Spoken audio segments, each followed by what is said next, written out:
Hey everyone, welcome again to Elevate.Strategy live leadership fireside chat. As you'll tell from the title underneath your caption there, it says reboot.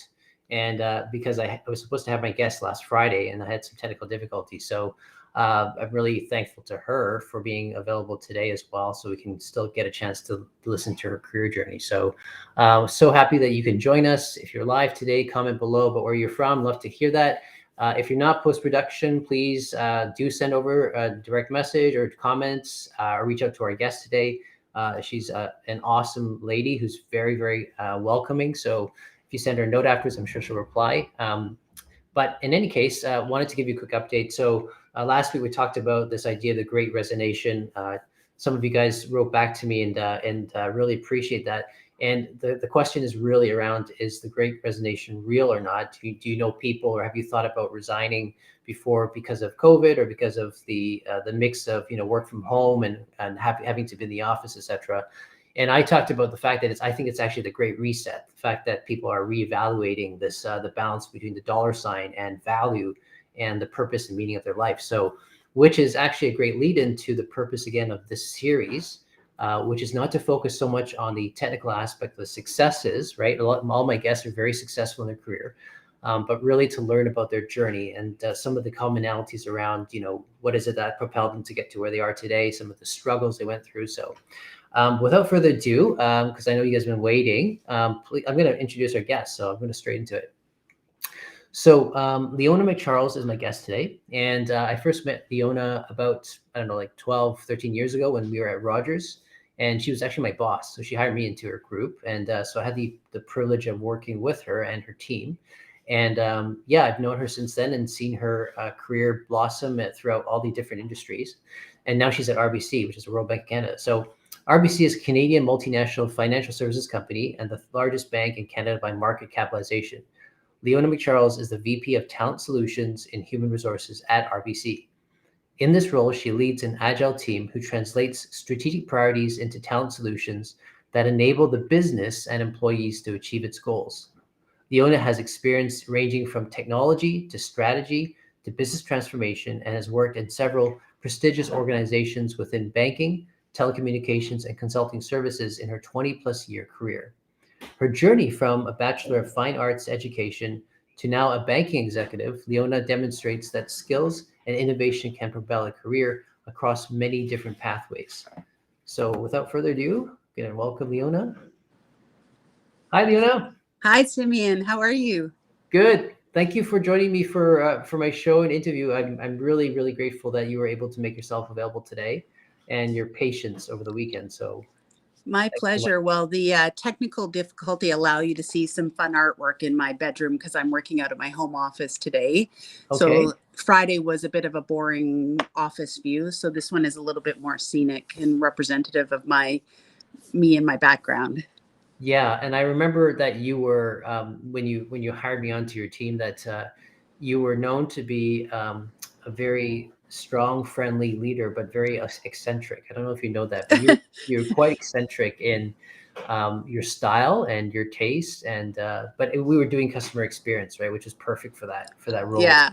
Well, it's funny. I love the introduction you're talking about. Of course, we're spending a lot of time talking about Great Resignation. I love the reframing that you've put forward around the Great Reset. And, as you mentioned around my career history, coming from a Bachelor of Fine Arts, I had a very non-traditional upbringing into my corporate life. And what it allows someone to do, and especially in this moment of a great reset, is you can reevaluate what is it that motivates you? What is it that inspires you? How do you want to make sure that you're spending your time? Because you're right, money is important. Everybody needs money to survive. But if you think about it in the grand scheme of things, and over the last couple of years of very contemplative reprioritizing of what's important in the world and in life, it really focuses your energy. And in my case, I thought I would never work for the man. The man, Miss Corporate now in a bank environment. Again, I went from an art school person who 18-year-old Leona would have never worked in a bank, never worked in HR, for goodness sakes, either, to corporate.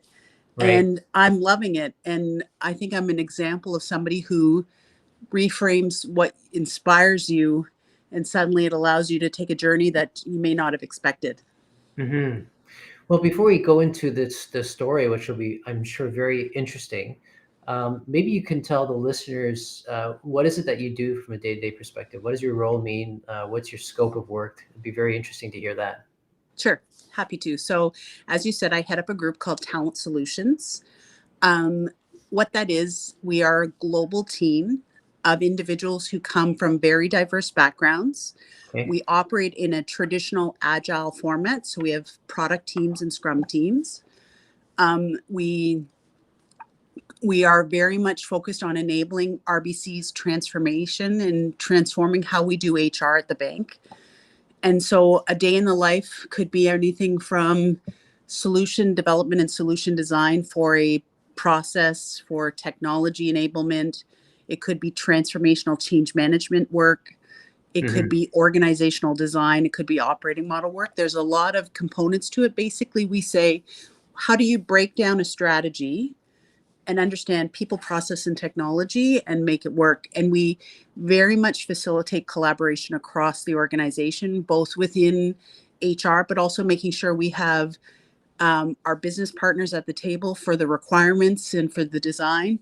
And importantly, employees and leaders for Mm. the actual end user design centric thinking, which we apply. So we take all of the product development lifecycle that you would see in a traditional technology organization, and we apply Right. it to business and HR talent programs. Gotcha. And is the scope of your overview, is it global or is it just Canadian operations Yeah, or? it's global. Okay. Okay. That's very significant then. It's Yeah, it's funny. A few years ago in 2017, I transitioned to a new role in the bank where I was the global head of human recruiting, so okay. talent recruitment, talent Wow. attraction Okay. for the bank. And RBC can hire anywhere from 20,000 plus employees globally Hmm. on an annual basis. Right. And I remember having some very sleepless nights thinking, how am I going to be able to effectively lead in Malaysia and Hong Kong and Singapore, Right. in the Right. UK and the Caribbean? And it felt like it was such a significant stretch, um, because it was just, it took my large transformation experience in a Canadian environment, which I felt very comfortable, and Hmm. just stretched it saran wrap thin to a global level. But what you realize, of course, is it's like any leadership. You rely on your peers and your partners and your team, and your job is to help facilitate decision rate making and risk mitigation. And so Right. I actually feel quite comfortable in a global environment now, where I, maybe didn't a few years ago, but I've been able to sort of step into it through experience and partnership with a number of people, which has been exciting. Hmm. So in this role now, it's slightly different than the global HR that you were just talking about earlier, right? So is the big difference that it encompasses taking technology and all the ways that technology works and putting it into the human capital system? Is that kind of the biggest Yeah. So I work with a team who are working on digitization of our human resource tools. okay? So we're working on, like, if you were to talk about it from a product marketing perspective, we're looking at consumer grade solutions for our employees as the processes for how they work, Hmm. um, which seems kind of table stakes today. Like, if Right. you think about the day in the life of the average human being in our environment, you get up, you Right. use DoorDash to order your coffee or your Starbucks mobile app, or you might pick an Uber, or you do all these things on your phone, your mobile device. Right. And then, having someone go into the work environment and have to navigate through cumbersome processes and tools and things like that that are quite archaic. So we're working to modernize and create this consumer grade HR experience. Hmm. Gotcha. Now let's go a little bit into your journey now then, because that's very different than even what we did 12 years ago, right? Yeah, Very, very different. Okay, so let's start from as far back as you want to. The idea is to think about how did you go from Bachelor of Fine Arts, maybe even before that, and some of the things that inspired you. And just tell us about your journey. I'm sure. very curious about that. So I finished my art degree and dabbled in a number of things, including I was training to be a chef. I was doing retail management, like all the things that people do as you sort of start to explore and find your Right. career and your interests. And I also should say I had 3 small children Okay. who were 20 months apart, a set of twin girls and a boy. So I Right. I had like remember many that. toddlers around, and we were trying to figure out what did life look like in our household. I remember that. And my husband was the corporate guy, and I was the sort of more service industry person. And we did a flip. He wanted to get into the bicycle industry and wanted to be closer to Right. home. And I Right. ended up Yeah. getting into corporate, which was the big exchange. So that was my first big reset. And I started out getting into like leaning into my retail experience, retail management. I worked in a consulting firm where I was doing things like store design. So, again, applying art and business and Hmm. service experience, Gotcha. doing a lot of people development and coaching. So, helping sales leaders become more effective. Hmm. I had a brief stint helping with the banking industry. I did a lot of research. So, mystery shopping. I ran a mystery shopping division for a while. So, a lot of it all kind of navigated around this notion of strategy, vision, skills, and client experience or customer experience, which, of course, if I fast forward to Rogers, I started out doing store design and advertising. I was in marketing and marketing operations. And then, of course, I moved into client experience or customer experience, which is where you and I cross paths. Right. Right. And our job, if you recall, was to say, looking at the end-to-end journey of a client or a customer at Rogers at the time, what did we want to do for a commitment to that experience? How do you deliver on that experience? And how do you translate the brand and the brand experience into a tangible service experience, which was a Mhm. little bit cutting edge at the time. I don't know, Simi, if you think the same. Like, I felt like we were forging new ground at the time back It in those was. It days. was. It was very. You didn't have postings that talked about customer experience back then. It just kind of like was a. Let me just go back quickly though, Leona. I'm fascinated about that the switch to the chef and then to the retail part. Again, part of your journey. So, what was it that motivated you to try these specific things? Like you could have done something completely different with your arts. Like, why a chef? Like, what is it about that Well, drove you to do those kinds of things? sure. I mean, so the retail stuff was a practical need, which is to the earlier conversation. Like, we needed to put food on the table. I needed Right, a right, flexible work environment that allowed me to take care of toddlers. And, life was a little bit more dynamic at the time. And that was the environment that worked for me, flexible shifts. In gotcha. parallel, I had a passion for food and for creativity. And again, coming out of my background, if you could think about the creative side of it, along with this being a bit of a foodie, Mhm, I wanted to make sure that I could really express myself in different ways, and for me, it was cooking, mhm, which I really loved doing. I was passionate about doing. It was really hard. It didn't have a lot of money that came along with it, and so mhm. I'd work till 2 in the morning and be back in the restaurant at 8 or 9 in the morning. And again, having 3 children, it became impractical. Right. By the way, fast forward to today, and I have a chef daughter, and I have a Oh, restaurant son. So I live vicariously through them now, and they cook for me at wow. home. So life is good there. Yeah, and you I make get them all work till those needs. you make them work till 2 in the morning, right? At home, Yeah, they're yeah. They can ages do all the hard work, and I get to enjoy the fruits of their labor. So right. that works for me.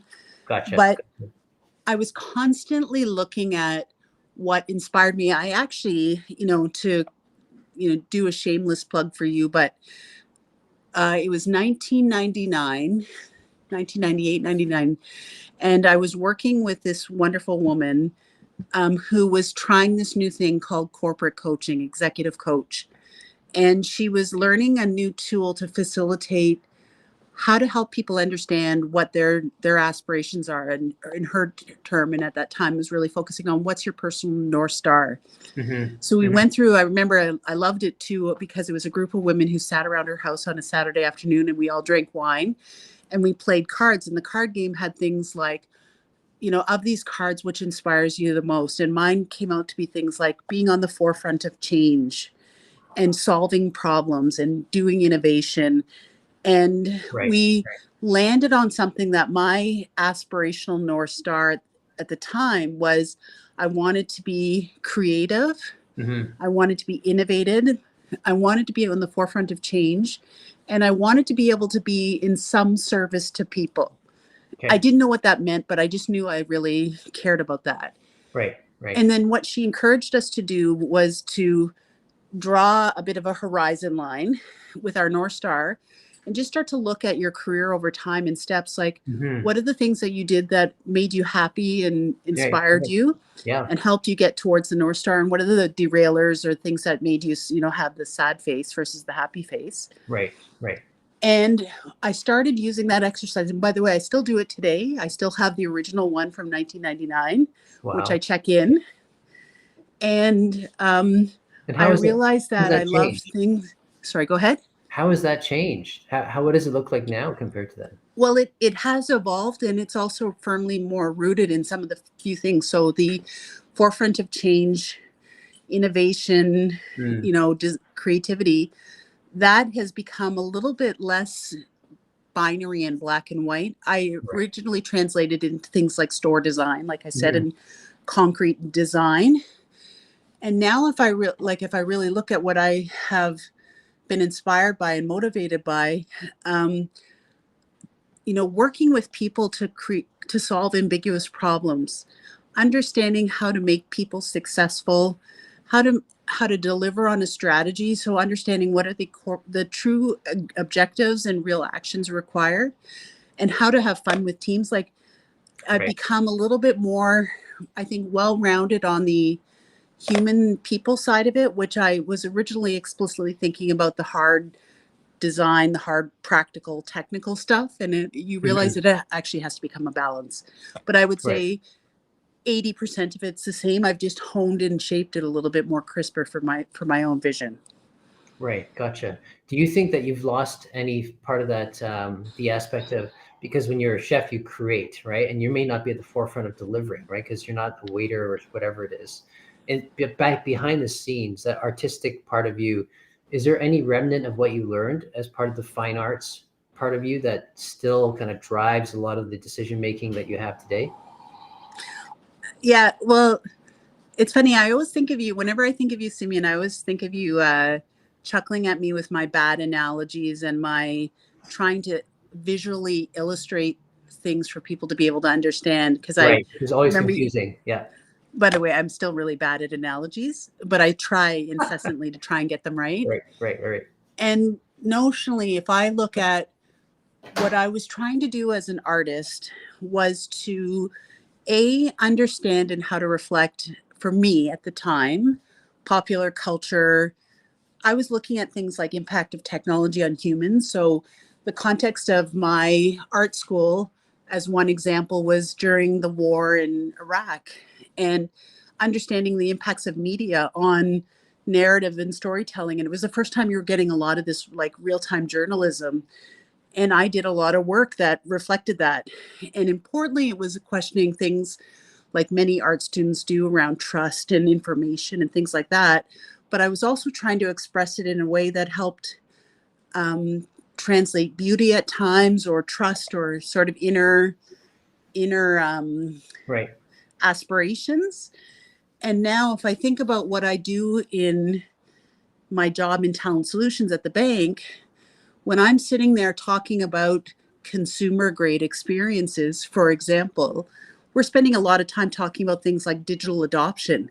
So what is it that gets in the way of somebody who is accustomed to using the Starbucks app in their day-to-day, but doesn't have comfort doing something like that when they're trying to do work processes? What's the emotional sort of barriers? What's the behavioral changes? What's the culture we need to set up? And I feel like that's like a direct translation. Right. Gotcha. And I think the impact of media on the whole thing has shifted because of social media, right? I mean, we didn't have any of that. Customer experience was I remember thinking about, do you remember collecting the 100 requirements from cable wireless and trying to put that together? And there was a big business transformation project for Rogers.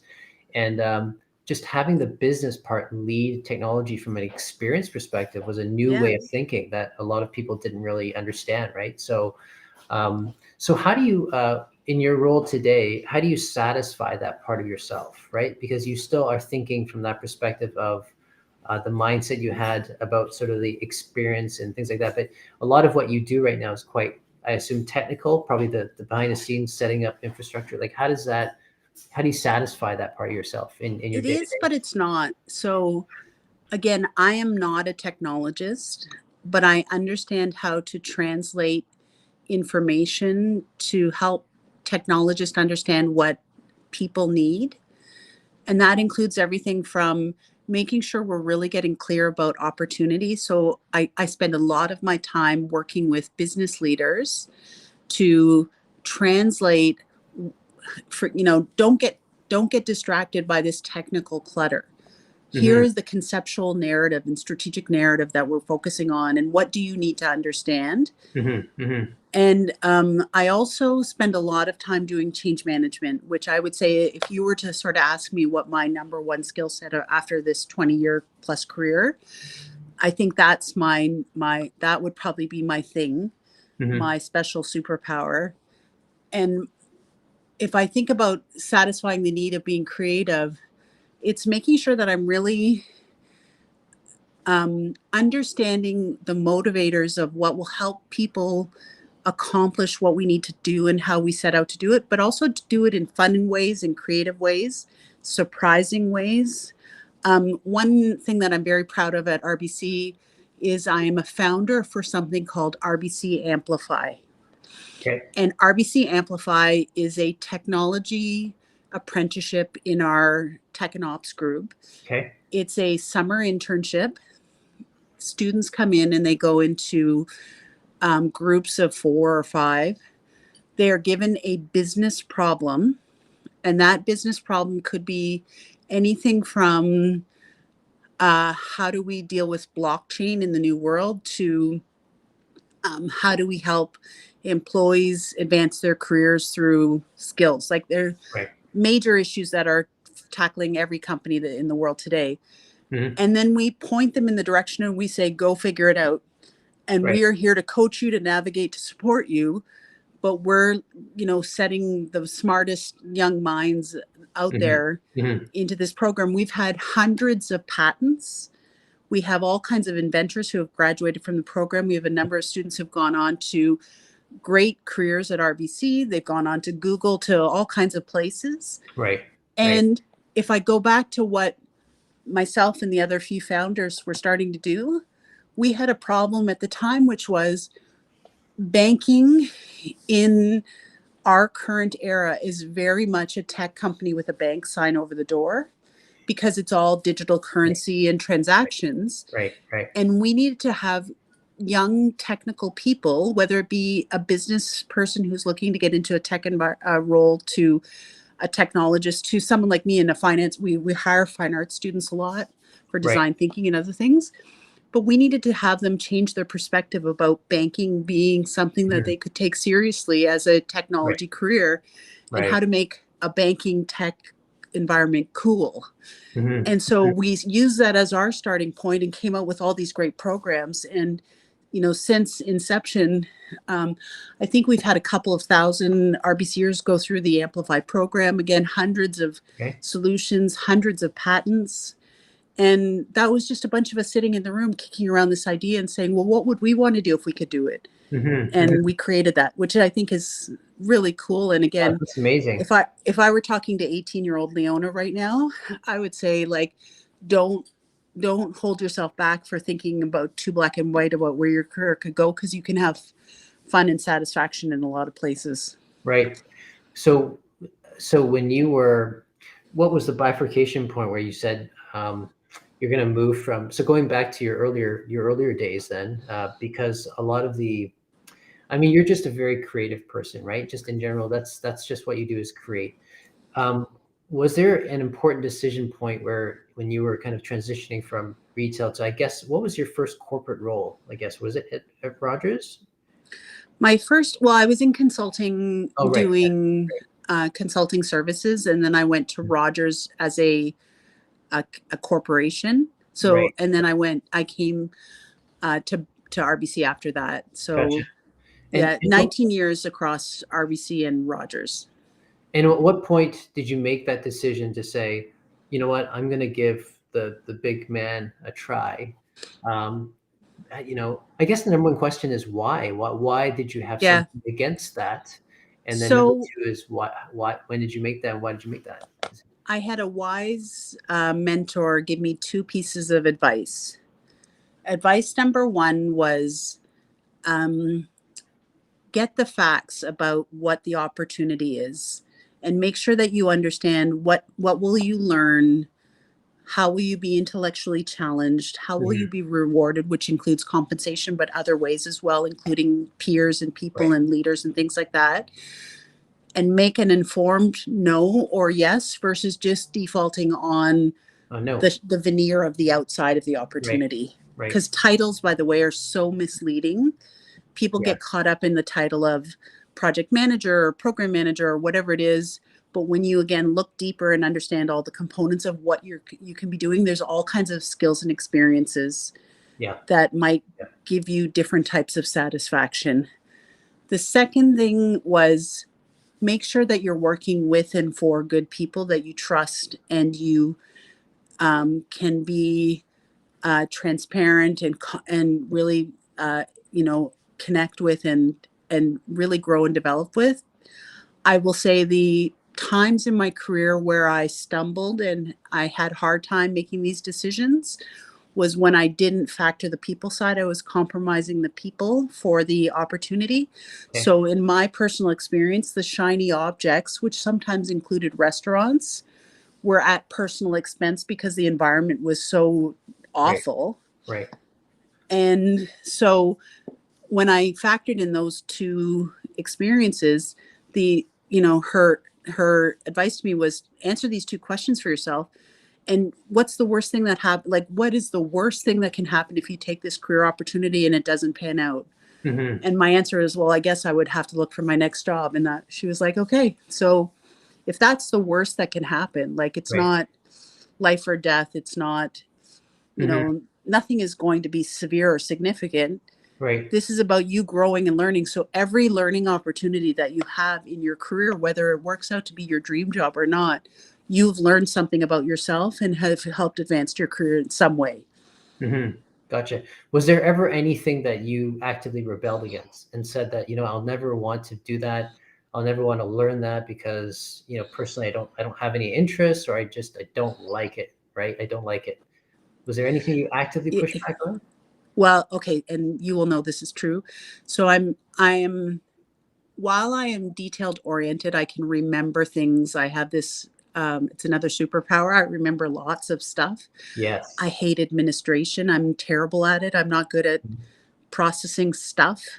Yeah. And so that's when I know that I have to have the right team around me. So if I look at my team today at RBC, I've got this amazing group of people who I partner and collaborate with, who have different strengths and bring different strengths to the table. Hmm. So it's Hmm. not that I would say, just because I don't want to do it, it doesn't mean I'll take the opportunity. I'll always look deeper to say who's on the team. Right. There are probably a few areas, like I know now, sales is probably not my thing. Okay. I have done sales in the past and I have experience with sales, and I love working with sales organizations to help them, Right. but it Right. doesn't make me like spring out of bed in the morning and I would hit the snooze button and go, oh, maybe not today. Right.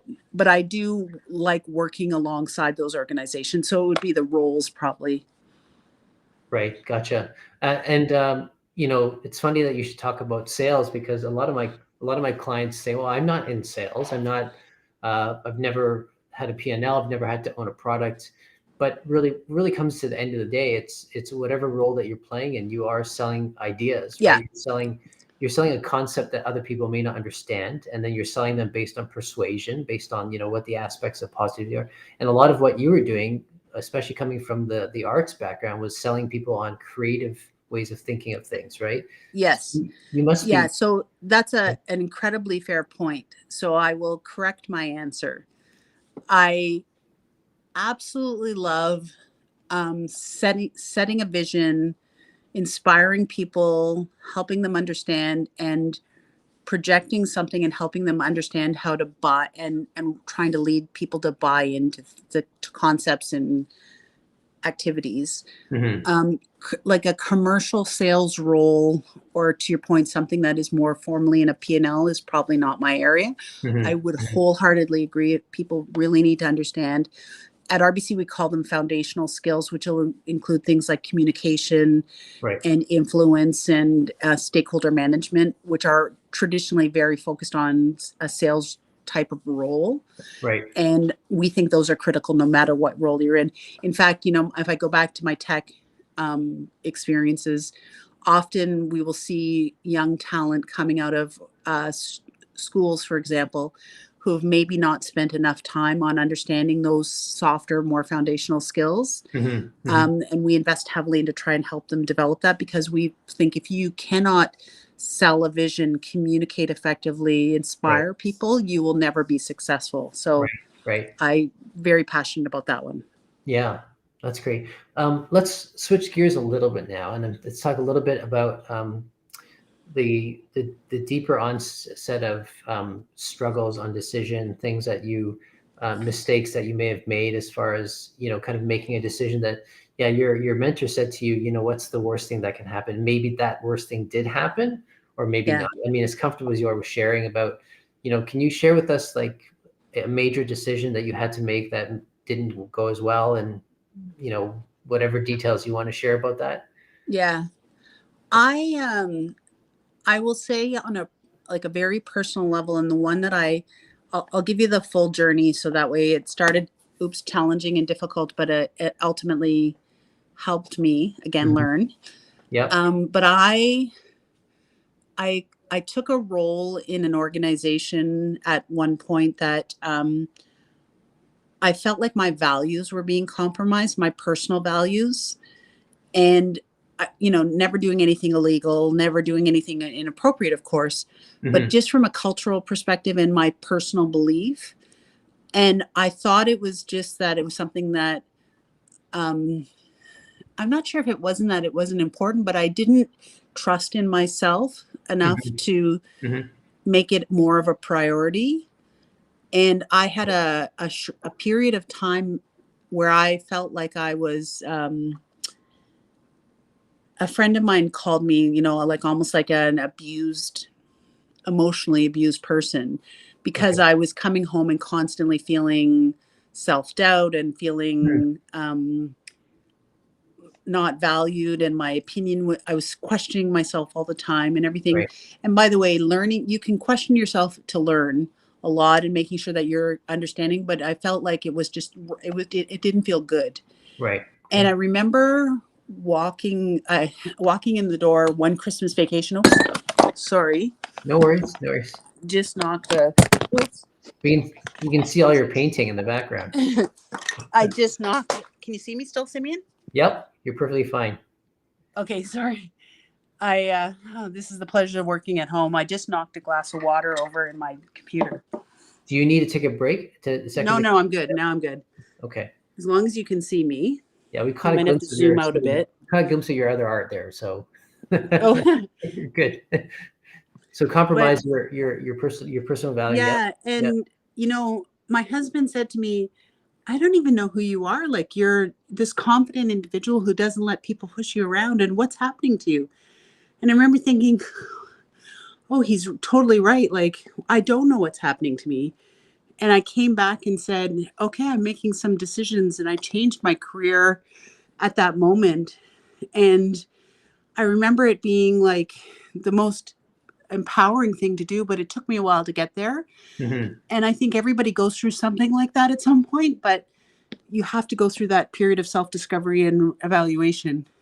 Right. Yeah, for Simeon, sure. can you take me off screen for 30 seconds and I'll get myself set back up? No, take your time. Yeah, no problem at all. I got you there. Hold on. Yeah, I mean, as Leona's setting up, I think we can all agree that that's, I mean, if you've had experiences that where you had to, be in a position or role that, has compromised something about your value, feel free to comment, right? I mean, it's something that each one of us probably, if you've been working long enough, maybe the organization itself wasn't tremendously terrible, but maybe the people around you or the team that you had, was not being very well to your well-being. And so especially with the mental health issues that are taking place right now, for me, what I see in my clients is oftentimes the question is not the question, right? Behind the question is a lot of the environment, which is, you take it to the extreme. It can be abusive to the mindset, but after a while, you kind of take home with you this unspoken stress, right? And so, Leona's back on. It's great. Okay, here we go. Yeah. By the way, thank you for that. Sorry about that. No I'm problem. looking at the water pooled around here. I'll clean that up later.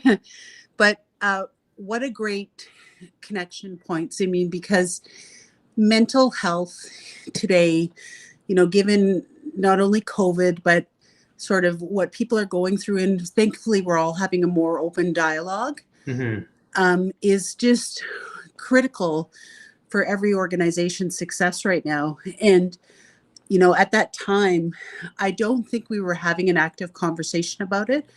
And, it took the, courage of my husband to say, hang on a sec, this isn't right.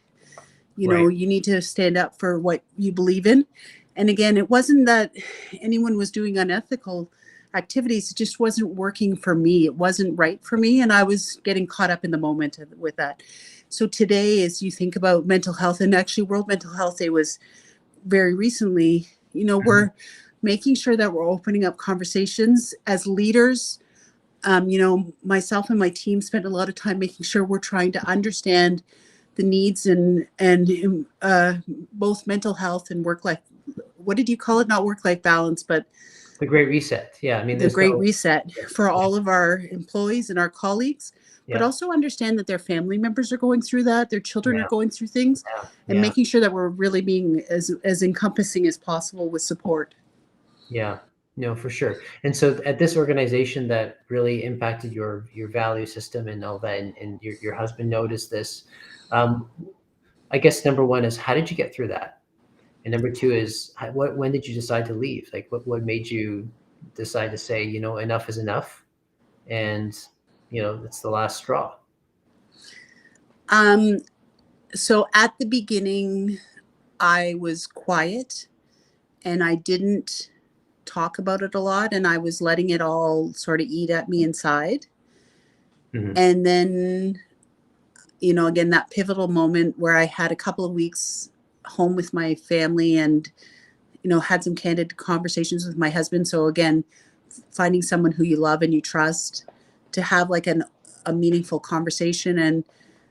And I also agree. I believe that finding people who can be impartial, just to make sure that you're not worried about holding back anything as someone who's getting support, or, worried that the other person that you're sharing information with has an agenda. Like I believe getting any type of mental health support and or career advice or coaching, back to, the role that you play and others like you play, Simeon, is really important. And then, taking the leap and having the courage to make the change. But the moment you did, I always remember I had that, fundamental conversation with my boss at the time, and I said, I'm going to stop blaming you for my career, but I'm going to take my career back. And here's what's going to happen now. And I'm going to be leaving, and I'm going to looking for new opportunities. I felt like this superhero. This weight had come off my shoulders. I think I started operating differently. I started making decisions differently. I started sort of reflecting on not only myself, but also how I showed up for others. Right. Because I started to notice other people who may have been going through similar situations. And I think again, it was difficult, but it helped me immensely. And I think it's made me a better leader today. Right. Those experiences where you make a decision after a very difficult time of trial, and the decision is to walk away. That is super empowering, because I think, when you leave, at the end of the day, you realize you actually don't care that much about what's happening if you don't have to be part of it. Now, I know we need to be part of the solution, right? And that's a different conversation. But when you're under that much stress, when you walk out that door after having given notice, right? You realize that the world is now your oyster, right? You can now redefine what it is that you do. You can sort of set your own rules. You can figure out, find yourself again and figure out. And, that's something that you know, fortunately, unfortunately, sometimes that's a conclusion that I get to with my clients is like, maybe the answer is not in this industry for you anymore, right? Maybe what you want to do from a skill perspective, capability perspective, belongs more in another sector, right? And you need to start thinking about that because that might be more fulfilling, right? Yeah. It's funny. I haven't, so I, first of all, wholeheartedly agree. Again, going from the chef to, a consultant to now a corporate leader, Mm-hmm. has demonstrated to me that, things change along the way and you really can think differently about opportunities again if you are open-minded. I'm going to shift gears for a second and give you another personal story if you're up for it. Yeah, for sure. Yeah. So about not quite 7 or 8 years ago, I was diagnosed with multiple sclerosis, Okay. and my life changed fundamentally. Um, Another situation where I kept it in, like many people do who have neurological disorders, because you're scared, you don't know what's going on. Life is ambiguous. You think people are going to judge you, Mm-hmm. and it's incredibly hard.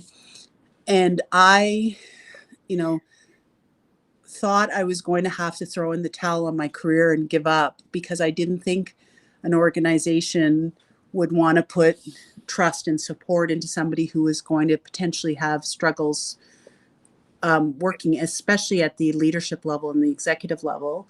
Mm-hmm. And my husband, again, he's going to watch this and his head's going to be super huge because he's going to think he's so smart. But he said, well, just, trust them and talk to them. You've got to talk to somebody. Right. And I Right. did. I spoke to my then executive leader and our CHRO, who's still the CHRO at the bank.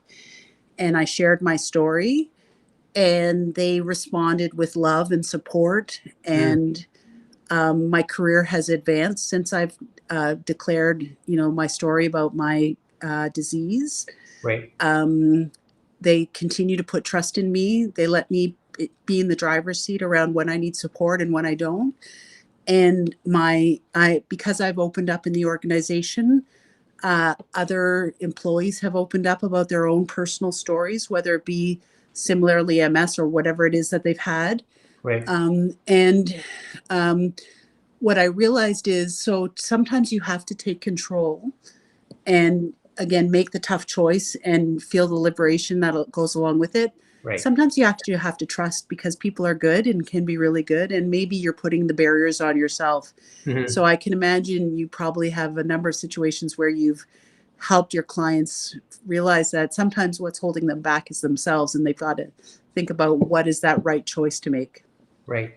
Well, you know what it comes down to for me and the experiences that so personally for me, I left corporate about 2.5 years ago, right? And for me, part of the issue was a lot of the contradiction with kind of what my belief system was and kind of how I operated with fundamentally what a lot of corporations were doing. And so that was a personal journey for me, and to walk away from that, it took confidence to do that. And I'm seeing the same thing with my clients is a lot of times they realize that things are not quite jointed correctly. They're disjointed.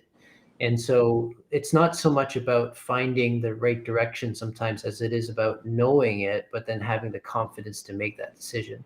So Mm-hmm. my job as a coach is to remind them of their first love, right? Because a lot of what you do carries through to the rest of your life. Like who you are, how you operate fundamentally doesn't change, right? So for example, your fine arts background, your creativity bakes into everything that you do. Now imagine if your role had no latitude at all for that at all, Yeah. right? And you needed to move out of there, but that takes confidence because a trajectory in your career, which comes with, the title, compensation kind of stuff, is a bit of a lifestyle, right? And to kind of jump out of that is like, what am I doing? So a lot of times it has come down to confidence. Listen, you can establish a better career not necessarily paying more, but a better career, a happier career if you do something different. So anyway, I digress, but it's confidence, right? It's just having that ability to know, right? Yeah. That's great. Wow, that's a powerful story. So let me ask you then, so after having been diagnosed, how has that impacted the way that you treat others? Well, I am definitely more empathetic.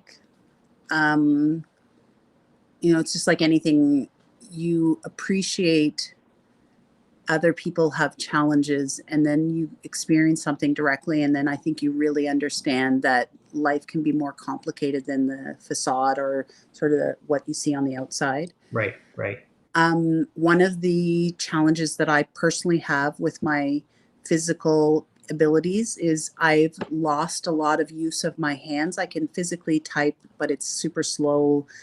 I jerk around a little bit. That's why I knocked the water over. And so I I can't keep up sometimes with typing and note taking and things like that. right. And so I have to rely on others. So as a leader, Mm, I think I'm a better leader because I'm not trying to do everything now. right, I am looking around the table with amongst my team to say who is best suited to do this or that, instead of trying to. I think I had a tendency probably to overcompensate a little bit. right, I used to be quite the ninja in like PowerPoints and stuff like that. right, right, And while I'm maybe not the artistic capability that I used to be, I'm a great editor now and I communicate. So because I can't physically do a lot of it, I'm spending a lot of time coaching and enabling others to do it. right. Okay. And you know what? It's actually as satisfying or more satisfying because you get to see people learn things and do things in a different way. And I also have prioritized how I spend my time very differently.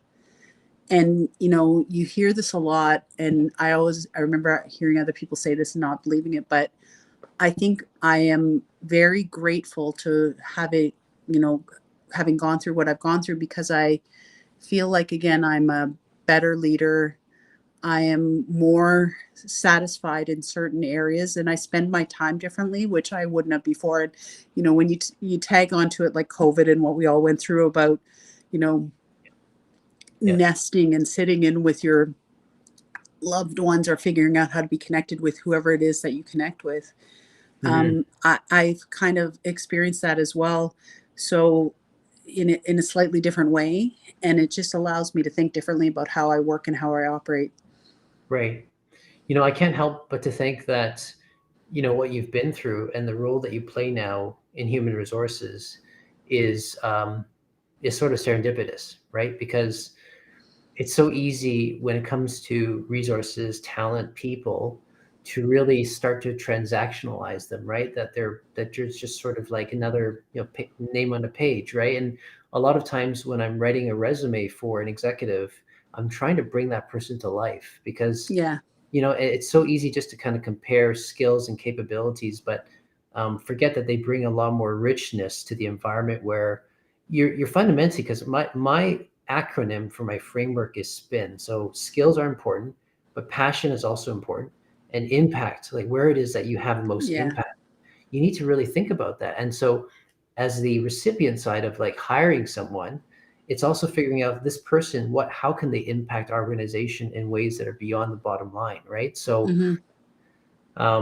yeah, that's wonderful to, I guess, not wonderful to hear about the illness, but it's great that you've sort of moved you over to relying on others more. I don't think that when I worked for you that you were a super ninja, didn't let anybody do anything else, but I do think that you had opinions, which is great. So um, okay, so your struggles working through that was very helpful. So, and you also mentioned that one of the key things about going through struggles is having loved ones around you whom you trust, right? Mm-hmm. Now, about your friends, then, people that are not your family, um, a lot of people that I've worked with just don't have time to develop friendships, right? They don't make time for that. So, what is it? What's your secret sauce to ensuring that you have a good circle of friends that kind of keep you on track, etc. Like how do you deal with your horizontal relationships, I guess? I actually, my sister-in-law shared this with me once, about her own friends, and I remember thinking, oh gosh, I might not be doing this as well as I could be. But she said, relationships are important, but you have to work at them to be effective. Right. And that is not only because we were talking about, we're both married to a set of brothers who, we joke can be a little bit of work, but she was talking about friendship is Right. equally important, and you actually have to invest in it. Mm-hmm. And so she, shared a little bit about how she really, makes sure that she's booking time to check in. She reaches out. She makes sure that she's connecting with people on a regular basis. And so I apply that sort of same principle, which is I have my chat groups that I've got with people who have come in and out of my life at different times, and I have regular friends from like my personal, like my high school girlfriends. We get together once or twice a year. We've been Zooming for the last little while. We had our first in-person call. I actually translate that as well to my team. So I have 74 employees globally. Okay. I have a senior leadership team of directors that there might be about 20 directors. And I make sure I meet with all of them one-to-one, not on a professional basis, but on a personal basis every quarter, just to make sure that we're still talking and connecting and making sure we're connecting as human beings. Because it puts everything to perspective again. It helps round out your life. And I'm lucky because I have where I live in Hamilton, Ontario. And I live in this eclectic little neighborhood. And we have a bunch of like-minded individuals. And so we all get together on a regular basis too. Like it's just, I'm lucky on all the rings. And of course my family is the world to me. So I spend a lot of time with them as well. Gotcha. Well, thank you for sharing all of that. For those who are tuned in, if you have any questions, please feel free to drop them in the comment box. But I think this is probably by far I've done interviews every Friday since March, and so this is probably about I don't know, do the math, right? 4 times however many months, but without fail, I've had interviews except for a couple of weeks where I give updates, right? And I think by far this is probably the most candid interview that I've done, and thank you for that, Leona, because a lot of people are working through different things that that they have a difficult time voicing. And oftentimes, for example, I'll have like an introduction call with an executive, and they'll be like, a half an hour call, 15 minutes will be about bragging about this, that, and the other. And I'm just sitting there thinking, okay, great. And then about the 16th minute mark, it'll be like, okay, you're done. So why are we talking today if everything is so peachy? And then the kind of, okay, well, actually, you know what? In reality, this is kind of what happened. Here's who I am today. So, it's I guess what I was saying last Friday in lieu of talking to you was that there is a worldly expectation that there are metrics that people need to hear about, right? Part of the metrics is like, here's my role, here's my title, here's how successful I've been, right? Here's an implication of how much I make, here's a yacht, a cottage, so everyone. But the reality is that behind that, there's a lot of internal metrics that only we know, right? And that matter a lot to us, and actually kind of probably drive how we actually are, right? So that the world, people don't really see that part of us, and that's very vulnerable. So, but thank you for that. Okay, I'm getting top of the hour.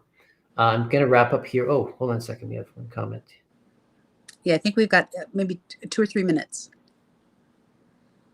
Yeah, so Wayne says, thank you for sharing your story, Leona. Very inspiring. Wishing you well going forward. Yeah. Thank you very much. That's kind. Yeah, for sure. And so your Amplify program sounds great. Tech companies with a bank sign is really eye-opening. Yeah, for sure. Yeah, it's funny. I love, you were talking earlier about being an art student and how do I relate work. And I love telling the story. Like, could you imagine a bunch of leaders sitting in a room brainstorming how to, make tech and banking cool? Like, that's truly the brief that we had, which was so much fun. We had a lot of fun with that. Right. Yeah. The first time I had this light bulb moment was that, people expect Facebook to have a certain experience and expect sort of Amazon. So then they get to the bank and it's like, this is totally dysfunctional because, Yeah. right? And so to kind of move that, the world of banking into that world of expectation of you're competing actually not against other banks, right? You're competing against the way that people interact with the world. Starbucks, we're competing against Amazon, everything. Yeah. Awesome. Okay. All right. Oh, thanks, Wayne. Appreciate it. Okay, so I'm going to close off with some rapid fire questions, and I like doing those because it gets people off guard, and it's fun doing that. All right. Okay, let's start with this one. What is your alter ego profession? If you weren't doing what you're doing now, what would you be doing? I want to be Adele. Could you not imagine? So Adele released a song. I also would add that singing would be my superpower if I could have it too. Like you could see, read minds and all that stuff. But if I could sing like Adele, life would be grand. Have you tried? Oh, I'm terrible.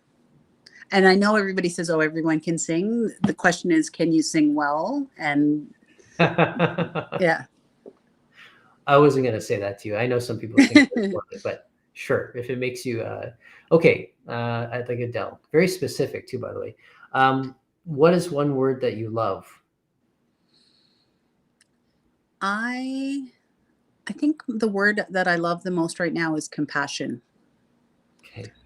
I think, again, the last 18 months and both in my life personally in the last few years, I think it's just really reinforced this need for compassion and empathy and humanness. If I don't think it's a word, but I think it's a really important one. Mm-hmm. Okay. Yeah, that's really absolutely true. What's one word that you hate? Never. Okay. And why? Because when people say never or I will never do this or that, I think it often implies that they're closed-minded. Mm-hmm. And I just want to make sure that people think. Mm-hmm. Gotcha. Because you can be surprised by so many things. Mm-hmm. Yeah, for sure. Okay, so what is one COVID habit or hobby that you developed? Oh, so you can't see them from here, but I've gotten into collecting West German vases from the 50s, 60s, and 70s. I did not know this was a thing, and now I've got like 30 of them in the house. 30 of them? Where do you I'm get serious. them? Actually, let's see here. See if we can. Where do you get these vases from? I get them on auction. So there's two of them on my desk right there, my dresser. I see it. I get them from auctions, and I bought one innocently. I didn't know what it was. Yep. And then I started looking up, and you find them on Etsy and all over the place. And now I've become completely obsessed. It's super weird niche thing, but okay, are they legal? Sorry, I just had yeah. It's like pottery. Okay. But made specifically West Germany, mid-century modern. And they're just they're beautiful. Wow. Okay. There's so much about you that I didn't know 12 years ago. I'm sure it's a more seasoned Leona right now. Okay, I'm going to let you go, but thank you so much for your time, Leona. And it's been really great catching up with you. A lot has happened since we last saw each other, and I'm really, really happy for you how things have gone, and and I'm sure bright things are ahead, and especially with all the difficulties that you're wrestling through right now, but your desire to kind of build compassion into your life and also treat other people in a way that's humanness is real. Really appreciate that. I'm going to put you on backstage now, but thank you so much. Don't go anywhere. Thanks, Simeon. Thanks for including me. No problem. Okay. Wow. So that was really quite powerful. And,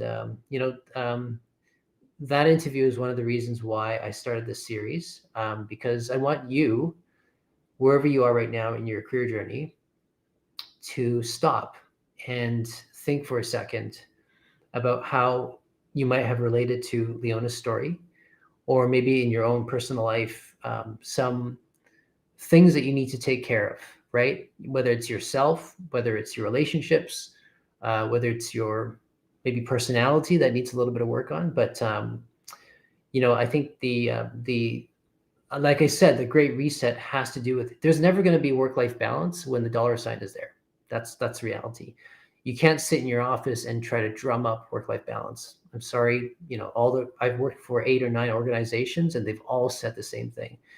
But at the end of the day, when you have the almighty dollar there, it's very difficult to talk about balance and that stuff. But I think COVID has given us the opportunity to see another side of the equation, which is value, the passion of your life, right? What is it that means legacy, right? A lot of these things coming up with the executives that I work with, and so now the scale has been tipped, right? So the dollar sign is not as obvious now. You don't put your suit on and kind of travel and be in the subway with all these other suits, right? So I think it's a healthy thing, and that conversation needs to happen. So anyway, thank you for joining me, and post broadcast, please reach out to Leona or myself.